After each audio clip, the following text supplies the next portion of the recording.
Greetings po mga kapatid, welcome back to my channel. Maraming salamat po sa Diyos at meron naman po tayong pagkakataon para makapag-vlog. Kung bago ka pa lang sa aking YouTube channel, welcome sa Kuya Makel.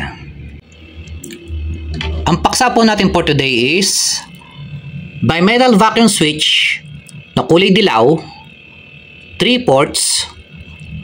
Bakit hindi gumagana? Yan po ang tanong na sasagutin natin ngayon. Pero bago po ang lahat, nais ko po muna magpasalamat kay Sir Dennis Mendoza for giving this information and pinahintulutan niyo po tayo na gamitin yung mga photos and videos niya para sa aking video. Maraming salamat po, Sir Dennis Mendoza. Bakit nga ba hindi gumagana ang yellow BBSB na 3 ports? Kapag halimbawa sira yung ganito nyo, putol-putol na, bumili kayo ng brand new o bumili kayo ng surplus, kinabit nyo, wala naman siya, hindi naman siya gumagana, sayang lang yung pera nyo. Biro nyo worth 4,000 to, worth 4,000 to 5,000 ang halaga ng brand new na BBSB na yellow 3 ports. Sa kasa, bibili kayo niyan. Bakit hindi siya gumagana? Mga kapatid, kaya po hindi gumagana ang yellow BBSB 3 ports. Kaya po siya hindi gumagana mga kapatid. Kasi po, ang yellow BBSB po mga kapatid na 3 ports is intended lang po siya sa mga countries with winter season. Sa mga malalamig na countries lang po siya uubra. Ngayon sa atin, sa Pilipinas, o let's say sa Indonesia, yung mga tropical countries po, hindi po talaga gagana yung yellow BBSB o bimetal vacuum switch na yellow 3 ports. Hindi po talaga gagana yan. Dahil siya is intended for countries na merong winter season. Pag merong cold na climate sa kanila, sa atin hindi gagana yan. O bakit po mga kapatid hindi siya gumagana dito sa atin, sa Pilipinas? Kasi po mga kapatid, yung ating switch, yung ating bimetal vacuum switch mga kapatid, nagko-close po yan yung ating BBSB at temperatures within 9 degrees Celsius mga kapatid. Nakasara siya, magsasara po yan 9 degrees Celsius. And then mag-open po siya ng mga around room temperature. Room temperature mga kapatid is around 20 degrees Celsius, 25 degrees Celsius, 27 degrees Celsius, mga ganyan po mga kapatid ang temperature range kung kailan siya mag-o-open. Kaya very sensitive po siya, hindi talaga siya uubra dito sa atin sa Pilipinas. Baka tanong nyo mga kapatid, kuya, yung akin binili ko, ako first owner, na nakalagay na yellow BBSB. Yan talaga yung ano niyan, nung binili ko. Kaso mo mga kapatid, hindi rin siya gagana, hindi talaga siya gagana. Dahil nga ito ay nagko-close at 9 degrees Celsius at mag-o-open ng room temperature. Kaya po mga kapatid, kung nagbabala kayo na bumili ng yellow BBSB na 3 ports, mag-isip-isip po kayo mga kapatid. Ayan, at maganda tapusin nyo po itong video na ito bago kayo bumili ng BBSB para sa inyong toy engine. Ayan mga kapatid. Kung makikita po ninyo mga kapatid, meron tayong 3 kulay na bimetal vacuum switch. Una, meron tayong yellow. Pangalawa, meron tayong violet. Tapos yung last, itong pangatlo, siguro po ano bang kulay nito? May pagka-green siya eh. Blue-green. Blue-green o cyan. Cyan blue ata to. Ayan, ganyan po yung kulay niya. Yan. Mas maganda pang bilhin yung mga kapatid. Instead na yellow, violet o yung ganitong kulay. Yan, dalawang yan. Makikita nyo mga kapatid, color coded po yan. Kaya ito, nag-o-open ito ng yun, room temperature. Ito naman pong violet, I think nasa mga 3 to 4 minutes, ganyan. Ito naman po yung maganda, warm up na talaga yung ano niya, yung makina. Siguro mga around 6 minutes bago siya mag-open. Ayan. Review lang tayo mga kapatid. Yung ating bimetal vacuum switch mga kapatid is switch po siya, thermal operated. So temperature po ng coolant, kasi naka-immerse yung ating, yan, yung thread na yan, naka-immerse yung ating bimetal vacuum switch sa coolant. So nakadepende po yan sa temperature ng ating coolant. Pag mainit, syempre yung bimetal niya, syempre yung ating bimetal mag-open siya kapag nainitan siya. Yan mga kapatid, ganyan po yung ating bimetal vacuum switch. So switch siya po ay nagdi-delay ng time para mag-operate yung ating mga vacuum operated na parts. Itong ating yellow BBSB, tsaka yan yung mga yan, yung violet, tsaka yung ating ito, yung ating green or cyan blue na kulay na bimetal vacuum switch mga kapatid. Ginagamit po sila primarily sa cold start system, para yung ating, kagaya yung nakikita nyo sa mga video ko, panoorin yung mga video ko, akin fully automatic na nag-o-open yung choke valve during cold start. Kasi nga, dahil gumagamit ako ng bimetal vacuum switch. Ngayon po mga kapatid, halimbawa kayo, meron na kayong yellow BBSB, hindi sira yung inyong yellow bimetal vacuum switch.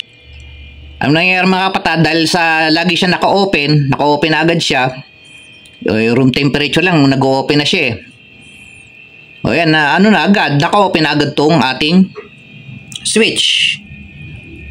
Yan, mag-open agad siya mga kapatid. Ito po kasi mga kapatid, itong kung susundin natin yung vacuum reroute na nakalabas na binigay ng Toyota, ito yung ito po yung sa vacuum source. Ito naman po yung para sa dito natin nilalagay yung hose na nakakonect papunta sa ating yung choke breaker po ng fast idle system. Ito naman po mga kapatid is vent lang. Yan, vent lang. Kung wala man kayong mabili na ganitong kulay, violet or cyan blue, kulay na bimetal vacuum switch, masasuggest ko maigi pa bilhin nyo yung kagaya na sa akin, pang 4K, pero gumagana siya. Ang kulay niya, alam ko brown color po siya. Kaya ang importante dyan mga kapatid is malaman nyo kung kailan mag-o-open yung ating bimetal vacuum switch. Yan. Kailangan ang mabili nyo yung within 3 to 4 minutes saka lang siya mag-o-open. Sa akin ganun po kasi. Kung ito yung half ng ating temperature gauge, mababa na konti, mag-o-open na siya. Kung gusto kong mag-warm up ng aking Corolla na 2E, mga 3 to 4 minutes, makikita nyo automatic na nag-o-open yung aking choke valve. At kagaya ng sabi ko, yung halimbawa yung nabili yung Corolla, kayo yung first owner, mangyayari po niyo mga kapatid, dahil nga hindi ito gumagana, kailangan nyo mag-depress ng gas pedal para itataas niya kasi yung RPM eh. Yun ang ginagawa nating cold start system. Para mapababa ninyo yung idle sa 800 RPM, kailangan i-depress po ninyo yung gas pedal. Meron nga po pala mga kapatid na bimetal vacuum switch na ang color code niya is brown. Kaya lang hindi ko rin din siya re-recommend kasi yung brown na bimetal vacuum switch na 3 ports, medyo sensitive po siya, madali din siyang nag-o-open. Kaya talagang sa color codes po, mas prepare ko na bilhin nyo na lang is itong si Violet. Yan si Violet na color code, or si Cyan. Si Cyan Blue o Cyan Green ang color code niya. Ayan. Pero kung compare mo sa dalawa, dito tayo sa Violet. Ayan, sa Violet. Kung 2 ports, hindi po pwede mga kapatid yung 2 ports na parang ganyan yung itsura nyo, na wala siyang hose na ganyan. Ayan, pang ano yun? Mabilis mag-open yung mga kapatid. Baka within seconds lang nag-open yun eh. Tsaka kung kita nyo yung pang vacuum advancer, 2 ports lang po yun. Ang color code nga nun is Violet eh, pero putol siya. Hindi siya 3 ports. Mabilis pong mag-open yung mga kapatid. Hindi uubra. Yan, dapat yung 3 ports talaga. Kasi usually yung mga 2 ports na ganun, yung parang itsura niya parang wala lang ano, yung port na yun, wala siya. Yan, hindi siya uubra. Kasi mga kapatid, yung mga bimetal vacuum switch na para sa cold start na ikakabit natin sa malapit sa carb, kailangan po 3 ports. Pwede rin naman yung 2 ports na kagaya ng sa akin, yung pang 4K. Pang 4K po yun eh. Pang 4K po yung gamit ko. Pero mga kapatid, yung po kasi yung akin na yon, yung aking bimetal vacuum switch na yon, meron siyang vent. May vent siya. Although 2 ports siya, makikita nyo meron para siyang takip dito. Yung po mga kapatid, yung takip na yun, meron pa nga yung parang filter eh, doon sa loob niya. Para siya may filter, pero may vent siya. May vent po siya. Kaya pwede po yung sa akin. Ang para nga sa akin mga kapatid eh, kahit anong kulay, ang importante mga kapatid talaga sa bimetal vacuum switch, kung gagamitin nyo po siya sa cold start, ang pinaka-importante kung kailan siya mag-o-open. Kailangan nga mga within 3 to 4 minutes nag-o-open siya mga kapatid. Yun po yung mga importanteng details kapag gusto nyong paganahin yung ating bimetal vacuum switch sa ating mga 2E engines. Ito po mga kapatid, mga information na shinare sa atin ni Sir Dennis Mendoza. Ayan, pwede po natin siyang gamitin o i-apply sa ating mga 2E engines. Yung makikita nyo, ayan, may coding pa o JKL, ayun, pare-parehas po yan, no? Yung mga ano niya, legend. Ayan, mga kapatid. Tingnan nyo mga kapatid, merong ibig sabihin niya, JKL. So, ibig sabihin mga kapatid, pwede tayong gumamit ng ano, yung thermostatic vacuum switching valve ng pang 4AF mga kapatid. Pwede rin po natin siyang gamitin. Basta malaman lang po natin kung alin po doon yung ports na mag-o-open ang ating vacuum reroute within 3 to 4 minutes. Mga ganun po mga kapatid. Yan. Kung mapapansin nyo, di ba yung ating mga thermostatic vacuum switching valve, ng pang 4AF. Meron din siya mga ganyang ano. Meron siya mga letter. O kung may nakalagay na yun, JKL. Meron pa nga MN yan eh. MN. Dahil alam ko yung pang 4AF na thermostatic vacuum switching valve o bimetal vacuum switching valve, mga kapatid, na pang 4AF, 5 yun eh. 5 yung ports na yun. 5 yung ports niya eh. 5 yung ports niya. Tapos may mga code pa na ganyan na JKL. Yan, JKL. Yan, ma-apply din natin to. So mga kapatid, again, yung ating J to vacuum operated actuator. Yan. Ito naman K to vacuum source sa manifold. Yan, sa vacuum source natin siya ikakabit. Ayan. Ayan yung L.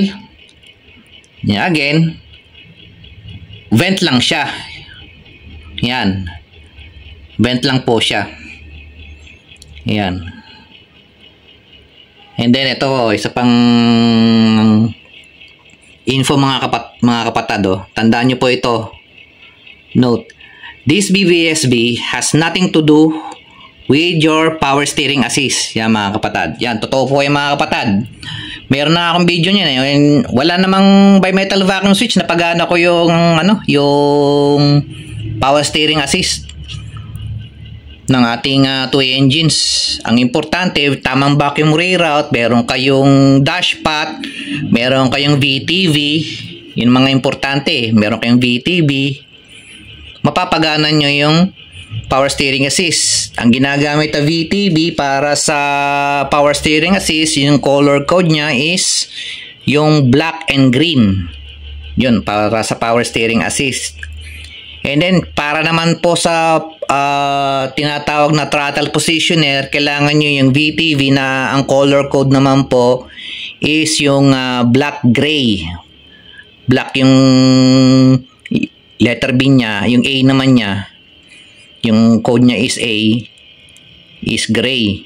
Yung sa akin nga po, nagmukha na nga siyang puti, pero mga kapatid, yun, gray siya. Dahil nga sa katagalan na ng VTV ko, kumupas na yung kulay. Kaya kung titingnan nyo, para siyang puti or brown. Pero originally, ang kulay niya is black-gray. Baka meron pong magtanong sa inyo mga kapatid, halimbawa, kuya, alin po dyan yung normally closed, alin po dyan yung normally open ports sa ating bimetal vacuum switch. Mga kapatid, tandaan po ninyo itong port na yan, normally closed po yan. Pag yan di pa na papastart yung makina. Ito po ay normally closed. Tapos ito naman, itong isang to, normally closed din po yan. Yan. Yung port na yan, normally closed. At ito lang po yung normally open. Ayan, itong port na to. Normally open po yan. Yan. Kaya nangyayari po mga kapatid, kapag ito ay uminit na siya, nangyayari po dyan mga kapatid, mag-open na yung bimetal sa loob, hindi na siya nakasara. Pag nag-open siya, magkakaroon na ng continuous flow ng vacuum dito. Magiging open na to, open. Ito open na din.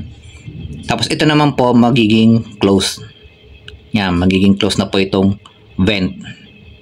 Yan, ganyan po nangyayari dyan. Pag yan po ay nainitan na. Ito ngayon, pag nainitan na, again, mangyayari niyan ito, mag-open na to. Open. Tapos ito din open. Ito naman, magko-close na po siya. Yan, kaya kapag mainit na yung makina, warmed up na yung makina, mag-open na yan. Meron ng continuous flow ng vacuum po dyan sa ports na yan. Yan. Ito naman po yung video na binigay sa akin ni Sir Dennis. Paliwanag ko sa inyo mga kapatid. Makikita nyo, ito yung isang multimeter. Yan, meron siyang probe para sa temperature. Nakaset po siya sa temperature. Yan, nakaset siya sa in degrees Celsius. Play natin yung video. Makikita nyo, naka room temperature po yan. Room temperature. Naka 0 po yung ating gauge. Naka 0. Ayan. Makita yung mga kapatid. And ayan, kita nyo, naka-reroute ito. Vent lang, kaya naka-open siya. Vent lang po yan. Again, vent lang yan. Yung isa, naka-reroute papunta sa vacuum source. Yung isa, naka-reroute naman papunta sa ating choke breaker. Tingnan natin. Saan nakalagay ito? Paano ba? Ayun, pag ganun siya. Ayun. Ito, yan. Papunta to sa ating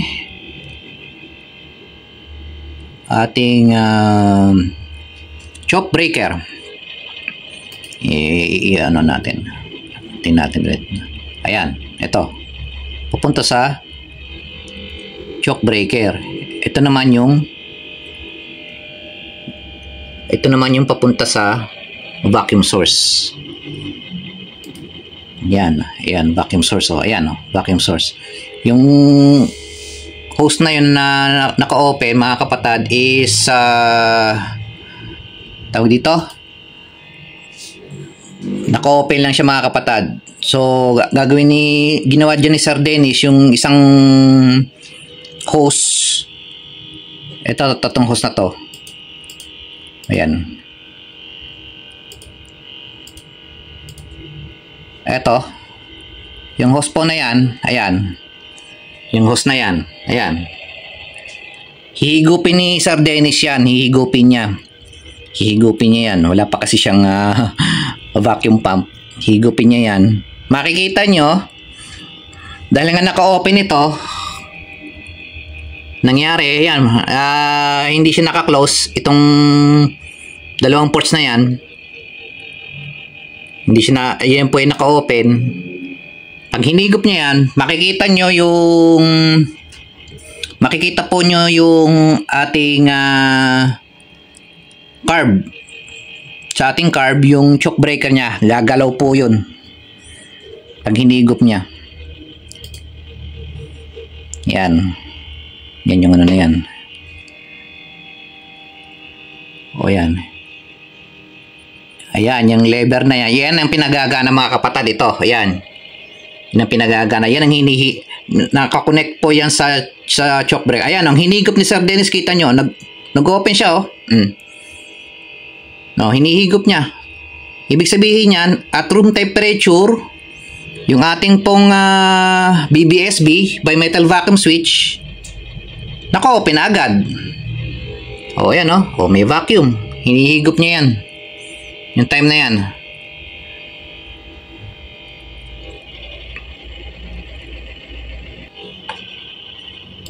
Yan, ganyan siya. Tingnan mga kapatid, Ayan, Yan, kita nyo yung kanyang choke valve. Naka-slightly open. Ngayon, kaya hindi pa siya nagfo-fully close. Wala naman nagpapainit sa ating sa ating electric choke. So pinipigilan ng electric choke para mag-fully open. Kaya naka pa lang siya. Slightly close yung ating choke valve. Kung kanina po, mga kapatid, kitang-kita nyo at room temperature, naka-open agad yung ating yellow na BBSB. Try natin sa lower temperature po. Try natin sa lower temperature. Tignan natin kung magko-close yung ating bimetal vacuum switch. Tignan natin. Ayan. Pilihan natin to. Yan. Okay. Ayan, kita nyo mga kapatid, meron ng probe. Ayan. Ayan, probe. Oh, ayan. Ayan mga kapatid. Gagawin natin yung probe ng ating multimeter, lalagay natin sa yellow. Yan. Oh, yan yung rerouting niya.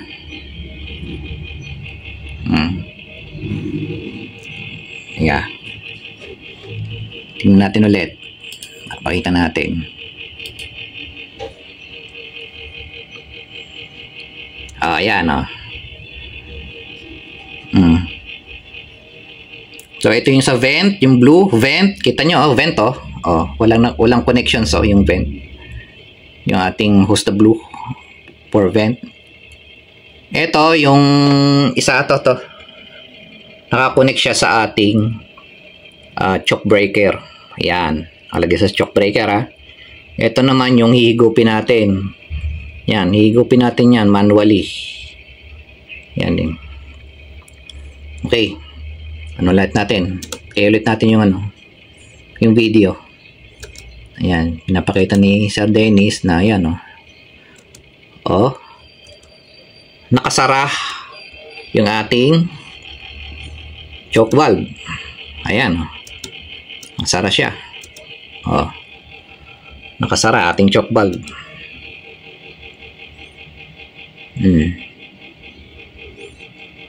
Ayan, oh.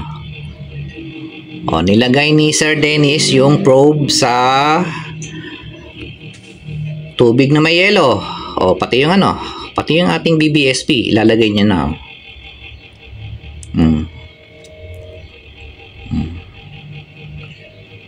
Ayan.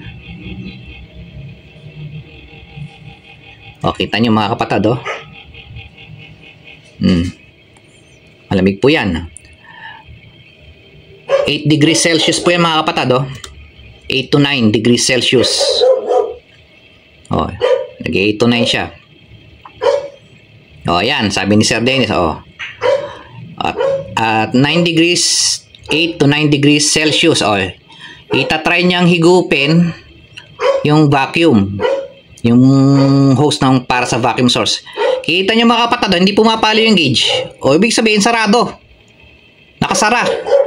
Nakasara na ngayon yung bimetal vacuum switch. O, kita niyo, hindi rin gumalaw. Hindi rin gumalaw yung ating walang reaction. O, so vacuum gauge, zero pa din. At 9 degrees Celsius.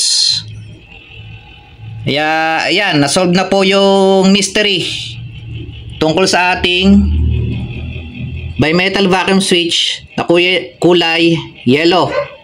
Ito po mga kapatid is for cold start system. Huwag kayong maniniwala na yan yung ginagamit sa wide open throttle o kung ano pa man. Yan po yung ginagamit lang sa cold start. At isa pa, yun nga, hindi ubra talaga sa atin yan. Dahil mag-o-open agad yan at room temperature. And magko-close siya sa 8 to 9 degrees Celsius. Yan, kaya po kapag kayo nandito sa Pilipinas, huwag kayong bibili ng yellow na BBSB. Ang bilhin nyo na lang po is yung ating violet na bimetal vacuum switch. Meron pong mas mura na option po dyan. Bumili po kayo ng digital temperature controller plus yung idle up switch ng aircon. Yun, yung dalawang yun. Di pa abot ng 1,000 yun. Ito, pagkakamahal ng mga bimetal vacuum switch yan. Yun, mura lang yun. Wala pang 1,000. Yung digital temperature controller tsaka yung tawag doon, yung nga, idle up switch ng pang aircon.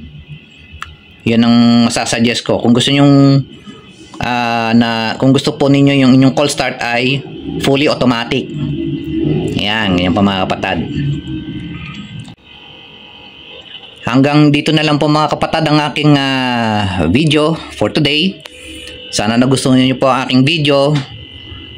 Maraming salamat po sa panonood. Sa mga hindi nag-skip ng mga ads, Maraming salamat po. At kung gusto nyo pong suportan na aking channel, please subscribe to my channel at pakiclick po ng bell icon para ma-notify po kayo sa mga susunod kong Kuya Makel videos. Ito po si Kuya Makel saying maraming salamat po. Maraming salamat sa Diyos.